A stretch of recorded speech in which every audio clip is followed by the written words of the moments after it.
Hello friend, Neena education के आज की क्लास में आप सभी का स्वागत है।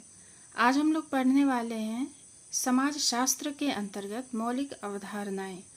मौलिक अवधारणाओं में जो सबसे पहले हम लोग पढ़ेंगे समाज के बारे में, क्योंकि समाज शास्त्र समाज का ही अध्ययन करता है। समाज के से संबंधित जानकारी होना बहुत आवश्यक है, तभी हम इसके अंतर्गत आने वाले सभी जो महत्वपूर्ण तथ्य हैं उनको समझ पाएंगे। तो ये मौलिक अवधारणाएं हैं जिसके अंतर्गत सबसे पहले हम लोग समाज के बारे में पढ़ेंगे, क्योंकि बिना समाज को जाने, समाज को समझे, हम लोग इससे जुड़े हुए और जो टॉपिक हैं उन्हें नहीं समझ पाएंगे। साधारण अर्थ में समाज शब्द का प्रयोग व्यक्तियों के समूह के लिए किया जाता है। साधारणतः हम लोग जो व्यक्तियों का समूह होता है उन्हें ही समाज कहते हैं।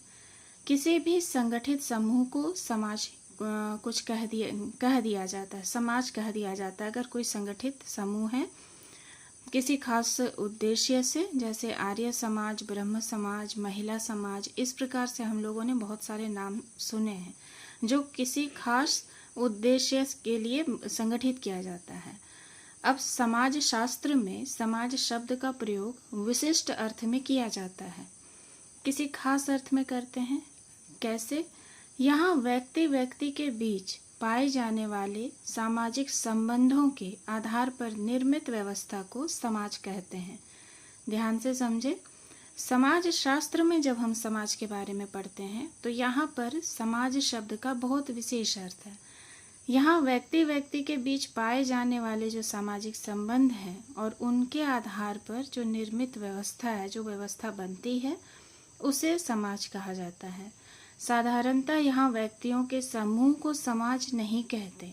यहाँ पर जब हम लोग समाज शास्त्र का अध्ययन करते हैं और इसमें समाज के बारे में पढ़ते हैं तो यहाँ पर व्यक्तियों के समूह को समाज नहीं कहते हैं। यहाँ पर समाज किसे कहते हैं? व्यक्ति व्यक्ति के बीच पाए जाने वाले संबंधों के आधार पर निर्मित व्यवस्था को समाज कहते हैं।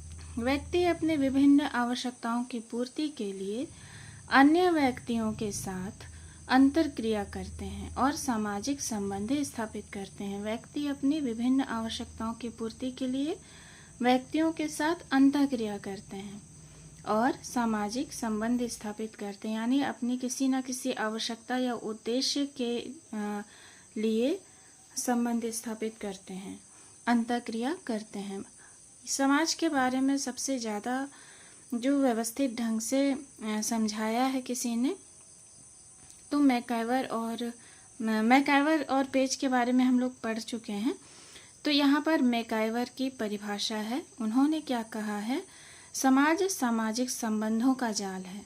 मैकाइवर के अनुसार समाज सामाजिक संबंधों का जाल है।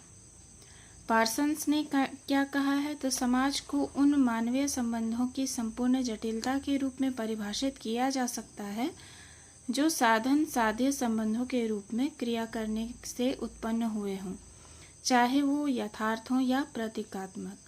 अब र्यूटर के अनुसार क्या है? समाज एक अमूर्त धारणा है जो एक समूह के सदस्यों के बीच पाए जाने वाले पारस्परिक संबंधों की जटिलता का बोध कराती है, जटिलता या संपूर्णता का बोध कराती है। अब हम लोग समाज की अवधारणा या प्रकृति के बारे में समझेंगे। क्या है? तो इसके बारे में मैकाइवर एवं पेज ने बताया है। समाज रीतियों एवं कार्य प्रणालियों, अधिकार एवं पारस्परिक सहायता की अनेक समूहों तथा विभागों की मानव व्यवहारों के नियंत्रण एवं स्वतंत्रताओं की एक व्यवस्था है। इस सदैव परिवर्तनशील जटिल व्यवस्था को ही हम समाज कहते हैं। यह सामाजिक संबंधों का जाल है और यह हमेशा परिवर्तित होता है। ये मैकाइवर और पेज का कथन है कि उन्होंने अपनी जो उनके राय हैं, उनकी जो परिभाषा है वो दी है कि समाज रीतियों एवं कार्य प्रणालियों, अधिकार एवं पारस्परिक सहायता की अनेक समूहों तथा विभागों की मानव व्यवहार के नियंत्रण एवं स्वतंत्रताओं की एक व्यवस्था है। इस सदैव परिवर्तनशील जटिल व्यवस्था को ही हम समाज कहते हैं। यह सामाजिक संबंधों का जाल है और यह हमेशा परिवर्तित होता है। मैकाइवर एवं पेज ने समाज के निम्नलिखित महत्वपूर्ण आधारों और प्रकृति पर प्रकाश डाला है। उन्होंने जो परिभाषा दी मैकआवर एवं पेज ने, उन्होंने ही इसे स्पष्ट किया है। तो अब हम लोग देखते हैं।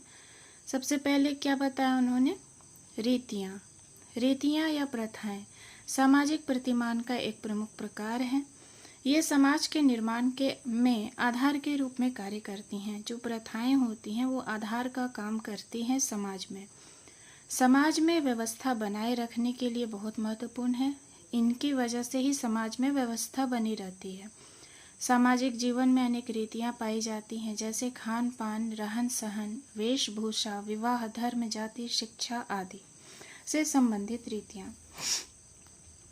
ये रीतियां व्यक्ति को विशेष तरीके से, देखिए जो रीतियां होती हैं ना, वो विशेष तरीके से व्यवहार करने को प्रेरित करती हैं। जो ट्रेडिशनली चला आ रहा होता है उन्हें ही अपनाना होता है, उसी प्रकार से अपने व्यवहार को रखना होता है। तो ये रीतियां ही बताती हैं किस प्रकार से हमें अपना व्यवहार रखना है। अब है दूसरा, कार्य प्रणालियाँ। यह भी समाज का एक प्रमुख आधार है। मैकआवर एवं पेज ने सामाजिक समूह से कार्य करने की प्रणालियों को ही संस्थाओं के नाम से पुकारा है। जो कार्य करने की जो प्रणालियाँ होती हैं उन्हें संस्था कहा है मैकआवर एवं पेज ने। इनसे व्यक्तियों के आवश्यकताओं या उद्देश्यों की पूर्ति करते हैं। एक समाज में व्यक्तियों की सभी क्रियाएं सामान्यतः इन कार्य प्रणालियों के अनुरूप ही होती हैं, इन्हीं से नियंत्रित होती हैं। तो ये है कार्य प्रणालियाँ, ये बहुत महत्वपूर्ण आधार है समाज का। अगला है अधिकार। इसे सत्ता या प्रभुत्व भी कहते हैं। यह समाज का एक प्रमुख आधार है। प्रत्येक समाज में प्रभुत्व एवं अधीनता के संबंध पाए जाते हैं। समाज में अनेक संगठन, समूह, समितियां आदि होते हैं जिनके कार्य संचालन और सदस्यों के व्यवहार पर नियंत्रण बनाए रखने के लिए व्यक्ति या कुछ व्यक्तियों के पास अधिकार, शक्ति, सत्ता आदि का होना आवश्यक है। शांति और व्यवस्था बनाए रखने के लिए यह आवश्यक है। अब समाज में शांति और व्यवस्था बनाए रखने के लिए अधिकार होना बहुत आवश्यक है। शक्ति या सत्ता भी होना आवश्यक है, तभी सब कुछ नियंत्रित होगा। अब अगर हम उदाहरण दें तो जैसे परिवार में पिता या जो घर का बड़ा होता है, मुखिया, गांव है तो वहाँ का पंच, या कोई जिला है, तो इस प्रकार से हम लोग छोटी इकाई से बड़ी इकाई की तरफ जा सकते हैं। पारस्परिक सहायता, यह समाज का एक अत्यंत ही महत्वपूर्ण आधार है। जब तक कुछ व्यक्ति अपने उद्देश्यों या आवश्यकताओं की पूर्ति के लिए एक दूसरे के साथ सहयोग नहीं करते तब तक समाज की कल्पना नहीं की जा सकती। समाज के लिए सहयोगी संबंध का होना आवश्यक है। तो ये हम लोगों ने देखा, पारस्परिक सहायता होना बहुत आवश्यक है समाज में। इसके बिना कल्पना नहीं कर सकते। सहयोगी संबंधों के बिना समाज अच्छे से नहीं नियमित हो पाएगा। समूह एवं विभाग, समाज अनेक समूहों एवं विभागों या उप समूहों से मिलकर बना होता है।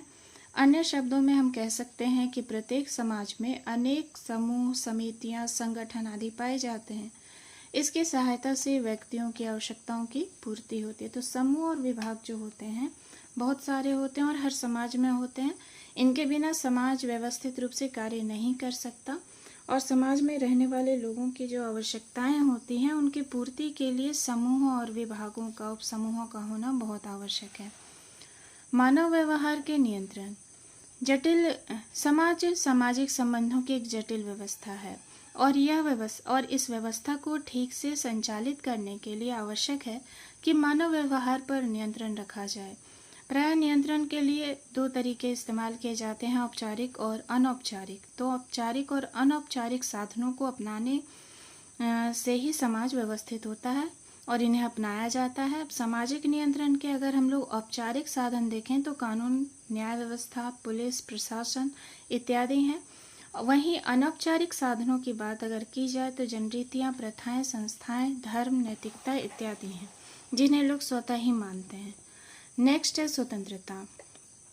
यह समाज का एक अति आवश्यक तत्व है। समाज में स्वतंत्रता का अर्थ मनमाने ढंग से कार्य, व्यवहार या आचरण करने से नहीं है, बल्कि सभी व्यक्तियों को अपने विकास हेतु उचित वातावरण प्रदान करने से है। यहाँ समाज में मैकइवर एवं पेज ने जो समझाया है, वहाँ समाज में स्वतंत्रता का अर्थ निरंकुशता से नहीं है या मनमाने ढंग से आचरण से नहीं है, बल्कि सभी व्यक्तियों को अपने उचित विकास के लिए जो एक वातावरण मिलना चाहिए उससे है। तो इस प्रकार से मैकइवर एवं पेज ने उपर्युक्त 7 आवश्यक आधार या तत्व बताए हैं। सामाजिक संबंधों के जाल से निर्मित ये जटिल व्यवस्था निरंतर बदलती रहती है। इसमें लगातार परिवर्तन होते रहते हैं। यही समाज है। तो आज की क्लास में हम लोगों ने समाज के बारे में जाना। अगली क्लास में हम लोग समाज की ही विशेषताओं के बारे में पढ़ेंगे, तब हम लोग और अच्छे से समझ पाएंगे समाज को। तो चलिए अगली क्लास में मिलते हैं। धन्यवाद।